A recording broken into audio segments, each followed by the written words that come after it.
Hello Ricky, it's Greg Lasif for Online Tennis Instruction. We're going to take a look at your serve. We're going to first watch this in regular speed.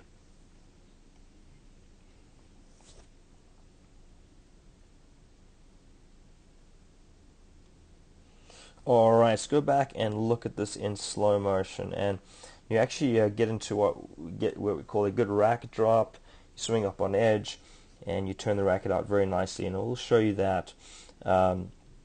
The first thing I want you to check on, and you may be okay, but I just want you to double check the grip. It looks like your index knuckle is on grip 2. Your heel pad may be a little further over, towards grip 1, and no two hands fold the same. So it just could be the video, I can't see it clearly, but usually we see a gap between the the pointer finger and the middle finger, and what that does is that aligns the knuckles more diagonally across the grip, and that places the heel pad on the same bevel as the knuckles. So you can just double check that. If you go to the course, look in the fundamentals section at video 1, the serve grip, and you may have to make a slight adjustment there. Alright, now what I actually want to talk to you about is your tossing arm, and I'm not sure if you have inconsistencies with your toss. And if when I reviewed the video, it appears that some of them are too far right. It didn't seem like they're on the same spot all the time, but that's something for you to answer on your own. But one thing I'm noticing, how you have a bent tossing arm. You see that here. So let me zoom out. So you have a bent tossing arm, and you release the ball quite early, and then your tossing arm stops here, doesn't continue up. And these are kind of traits characteristics that we see all the time when players have inconsistent tosses. But also it prevents you from really swinging up. Also in golf it's called a posting, where you post to the left side of your body, so you create a axis of rotation where you can actually gain speed that way. So when it comes to tossing, I want you to take a look at video 2 in fundamentals, a good toss. And if you're not having inconsistencies and your arm is bent, then that's okay.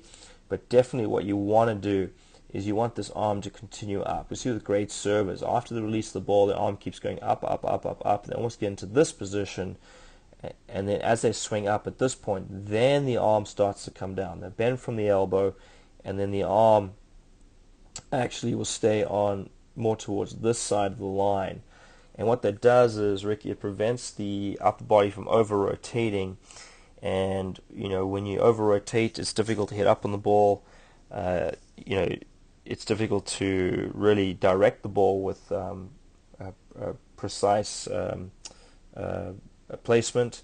And also, when you open up, you can actually lose power that way. All right. So what I want you to do is just make a decision on the tossing arm, but I would recommend having a straight arm, tossing it, releasing the ball around about eye level, but then continuing the arm to go up.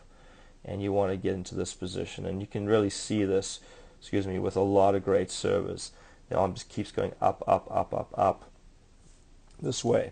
Ideally, the release should be around eye level. Now, if we look at contact, we'll see how you're hitting above your hand this way. Ideally, we actually want to see this would be your arm, this would be your racket. Contact should be above or in line with your front shoulder, should I say.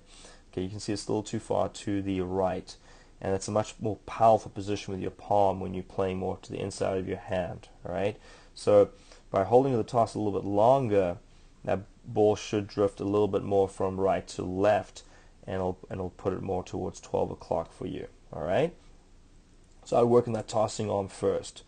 Then I would address the right to left. So you see how your racket tip points all the way back right here. So it goes back a little too far here. A little bit, you get too close to your head, but you get into a very nice racket drop. See how the racket's nice and low. The tip of the racket's pointing all the way down. Now you could get the racket a little further over and a little bit lower in this position. When you get into this position here, where the hand is almost below the elbow and the racket is aligned the right side of your body, you will pre-stretch the muscles in the front part of your shoulder and chest, which will lead to more racket head speed and power on your serve, right? But in order to get there, I think you need to clean out the right to left. So even though you have these movements here, you do get a very nice racket drop, which makes me think, based on my experience, that by working the right to left, it should help you get the racket further over. All right. So now if you take a look in the course, look at video number 5, bending the elbow and right to left. And you want to do the shadow swings there, and do a lot of shadow swings in front of a mirror first, and then what you can do is you can step inside the court and go to the basic serve progressions, beginning with serve progression number 6, starting the half serve position. All right, you release the ball and then begin the right to left. That's how you introduce the ball. But you'll see how your racket goes back here. And I think if we go back to the first one, you'll see how it goes even further back in this position. Now, if you look at a guy like Federer, he actually gets to about this point here. But then what happens? If we trace the line, tip of his racket, he actually brings the racket this way, where your racket keeps going back, back, back, and you move into this position right here. Okay, so if we trace the line of the racket, the tip of the racket, excuse me, you want to take your forearm and racket this way, and if this is the tip of the racket, it goes right to left over your head into the drop position and then up to contact. Okay. Now, if we take a look and see what happens here, you don't quite get that right to left, okay? And the racket gets too close to your head right here, and that just kind of prevents you from getting the racket all the way over in that drop position. So work on that, and then, of course, you want to work on keeping that, having this tossing arm continue all the way up.